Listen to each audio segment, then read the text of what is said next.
did report that the U.S. failure to get involved in studying the effects of chemical warfare in Vietnam had been unfortunate, because as this country had used it heavily in the South but not in the North, this made Vietnam a controlled experiment in the effects of dioxin on humans, from which much could be learned of benefit to ourselves. But neither Crowsett nor any other mainstream reporter had anything to say about the fact that the United States had used dioxin only on the ones it was allegedly protecting against aggression, nor did they suggest that this constituted a serious war crime, or that this country might have an obligation to help those it had victimized. During the 1980s, the Reagan administration mounted a major propaganda campaign over alleged victims of yellow rain in Cambodia and Laos, claiming that chemical warfare had been employed there by the Soviet Union through its Vietnam proxy.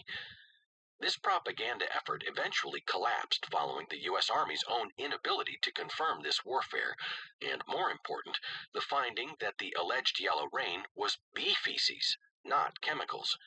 Nevertheless, this campaign received vastly more publicity than the real and large-scale chemical warfare carried out by the United States in Indochina.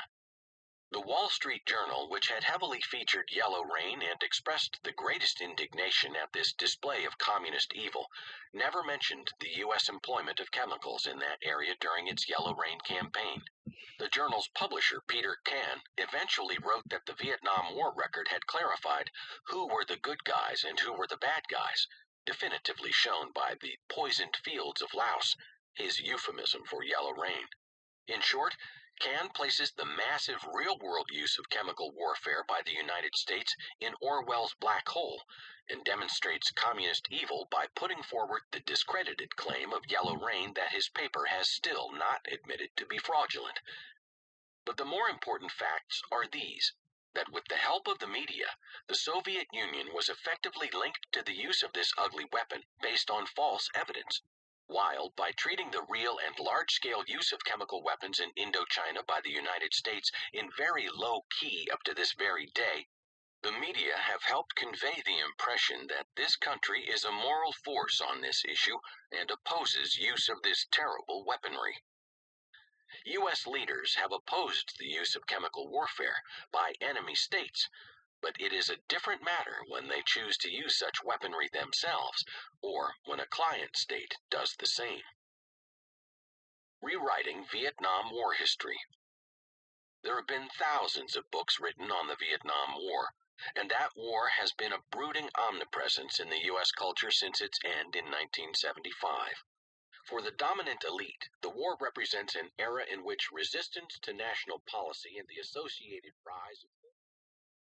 Wow, that's just a sample of the manufacturing consent, the political economy of mass media.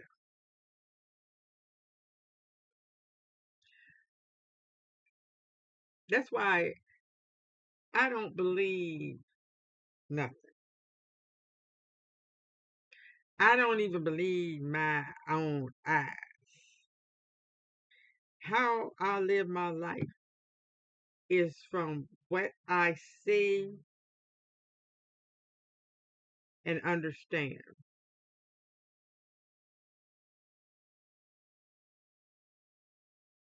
And knowing that it's always two sides to every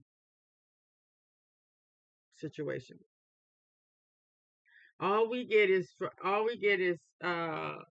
information from the United States side. We don't get information. We don't. Well, now we do, but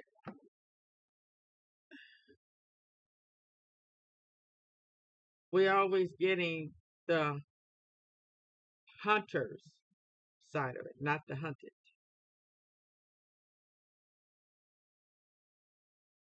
So I'm finding a lot of stuff out. I didn't know all this stuff about South America until I started looking at, especially when I started looking at that movie Bolivar, Bolivar. I started looking up stuff, and I'm like, wow, South America was here first. They brought slaves there. They had slaves there first, and they started. They was Americanos first. I mean, uh, and how Mexico, how they just took over Mexico, parts of Mexico, and made it California and Texas. Oh, oh my goodness! I'm like, I be doggone. We have been living a lie. And then all those years that we were celebrating Thanksgiving and doing all this stuff about Thanksgiving, they never told us how bad they did the Indians.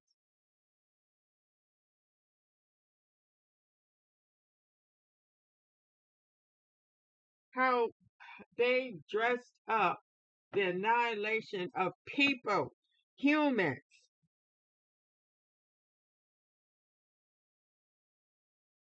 and made it into something worth celebrating. Thanksgiving. And our family and our parents, they didn't care. It was a time to get day off. They had Thursday off. They was able to they gonna this is the stupid part. They're gonna take that day off to spend it cooking turkey. Turkey don't even taste the same.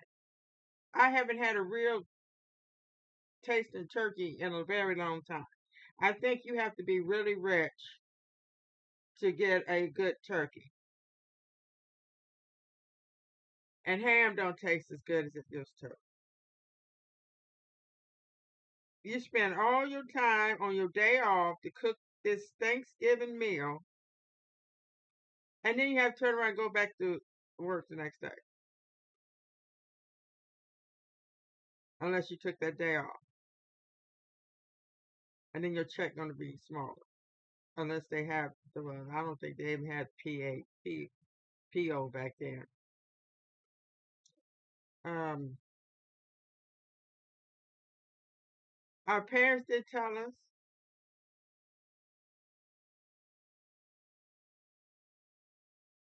so we was just celebrating it. And come to find out, them pilgrims that you was feeling so highly of, thanking God for, were killers, torturers. When they first landed on this land, it was millions of Indians. And when they got finished, it was thousands. They made them lose their language, their ways. Oh, and this is, they're doing it now.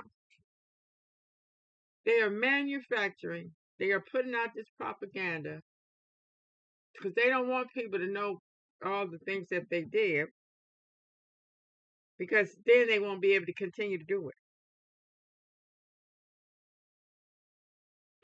And they have all these books on this stuff, but nobody's really hearing about it or reading it.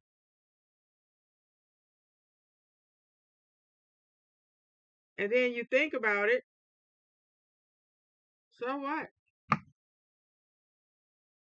What can I do about it? Ain't nothing I can do about it. But you know what?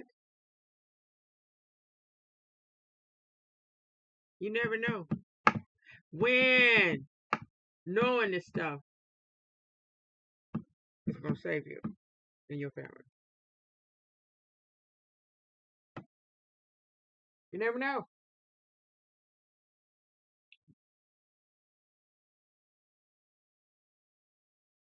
Get the book, Manufacturing Consent, and also get this book that I'm reading that got me.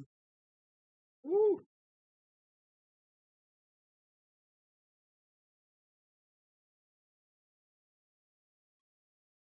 People's History of the United States by Howard Zinn. Good book. I'm gonna let you read. I'm gonna let you listen to just a sample.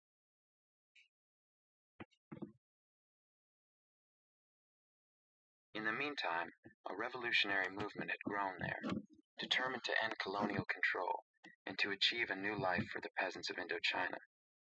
Led by a communist named Ho Chi Minh, the revolutionists fought against the Japanese, and when they were gone, held a spectacular celebration in Hanoi in late 1945, with 1 million people. Remember when the vice president called the Chinese people peasants? Yeah, he literally called them peasants. We are dealing with people that are living in the past. They want it to be like it was in the past. These people are not forward thinking people. And that's dangerous. Because you don't supposed to stay in the past. You're supposed to be going forward. You're supposed to be getting better.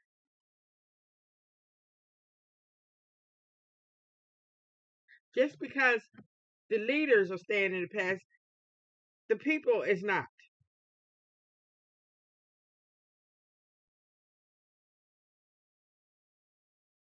And you're dealing with people that are going to be dead in 30 years.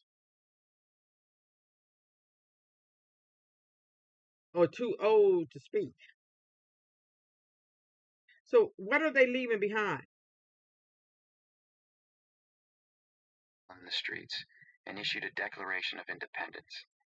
It borrowed from the Declaration of the Rights of Man and the Citizen in the French Revolution, and from the American Declaration of Independence, and began, "All men are created equal. They are endowed by their Creator with certain inalienable rights.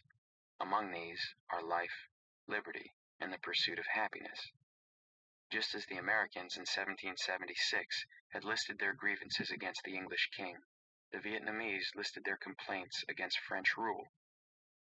They have enforced inhuman laws. They have built more prisons than schools. They have mercilessly slain our patriots. They have drowned uprisings in rivers of blood.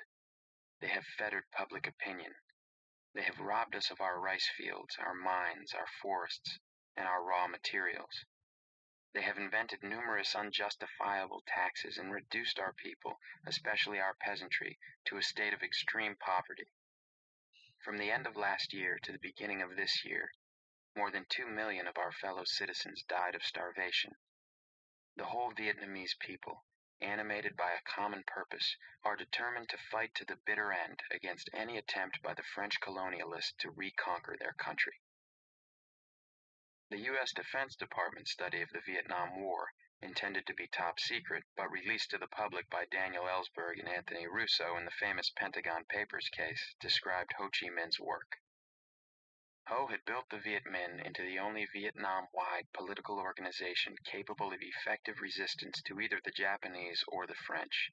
He was the only Vietnamese wartime leader with a national following, and he assured himself wider fealty among the Vietnamese people when in August-September 1945 he overthrew the Japanese, established the Democratic Republic of Vietnam, and staged receptions for incoming Allied occupation forces. For a few weeks in September 1945, Vietnam was, for the first and only time in its modern history, free of foreign domination and united from north to south under Ho Chi Minh. The Western powers were already at work to change this. England occupied the southern part of Indochina and then turned it back to the French. Nationalist China, this was under Chiang Kai-shek, before the Communist Revolution, occupied the northern part of Indochina, and the United States persuaded it to turn that back to the French. As Ho Chi Minh told an American journalist, "We apparently stand quite alone. We shall have to depend on ourselves." Between October 1945 and February 1946, Ho Chi Minh wrote 8 letters to President Truman, reminding him of the self-determination promises of the Atlantic Charter. One of the letters was sent both to Truman and to the United Nations. I wish to invite attention of Your Excellency for strictly humanitarian reasons to following matter. 2 million Vietnamese died of starvation during winter of 1944 and spring 1945 because of starvation policy of French, who seized and stored until it rotted all available rice. 3/4 of cultivated land was flooded in summer 1945, which was followed by a severe drought. Of normal harvest, 5/6 was lost. Many people are starving. Unless great world powers and international relief organizations bring us immediate assistance, we face imminent catastrophe. Truman never replied. In October of 1946, the French bombarded Haiphong, a port in northern Vietnam, and there began the 8-year war between the Viet Minh movement and the French over who would rule Vietnam. After the communist victory in China in 1949 and the Korean War the following year, the United States began giving large amounts of military aid to the French. By 1954, the United States had given 300,000 small arms and machine guns, enough to equip the entire French army in Indochina, and $1 billion. Well, I'm telling you, I've been learning a lot about this. See, when I look at movies, I look at something where I can learn stuff for myself. Okay, that's how I got involved in researching South America. Looking at that show, Bolivar, and how the Spain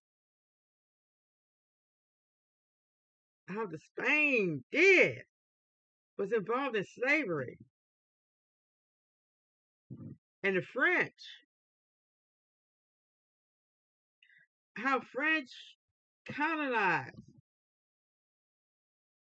Even though you look at French, it's not a big, huge country, but it had parts of the United States. It had parts in South America, slavery, Spain, French, and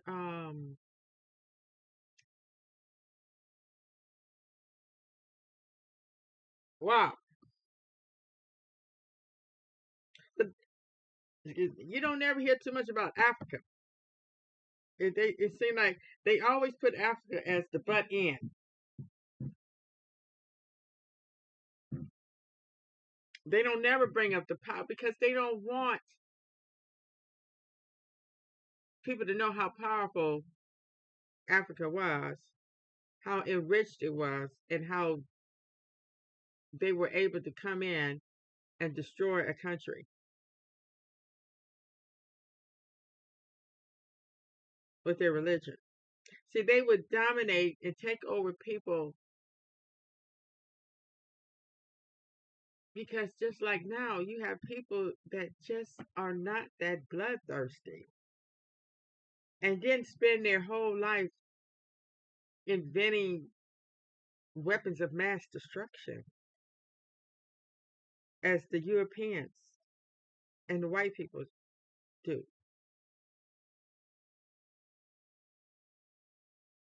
Now, if the Indians had had a nuclear weapon, they wouldn't have been able to take over this country. It would be totally different. But of course, the Indians were sadistic and bloodthirsty.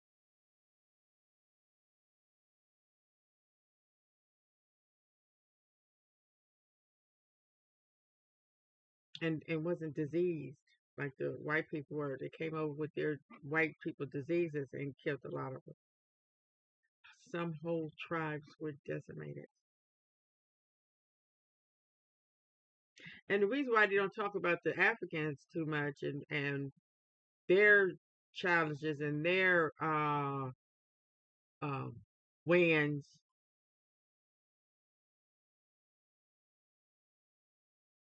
because they want to be able to come in and take over. And you see how they had us manipulate how we think, how that's thinking that Gaddafi was this bad person. and Hussein and all of them. And we find out that they is just as bad. Remember they was using chemicals on their own people. This is stuff that they were just telling us, which might not have been true.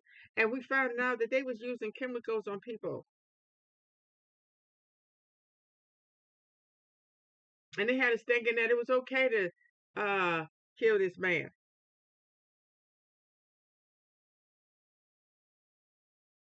We gotta stop.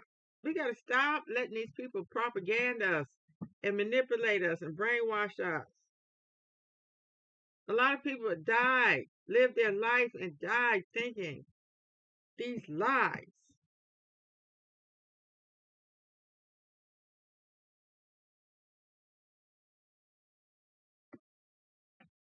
Thank you for listening. You all have a wonderful day. I'm gonna put up these books. These are some must read books for you and your family.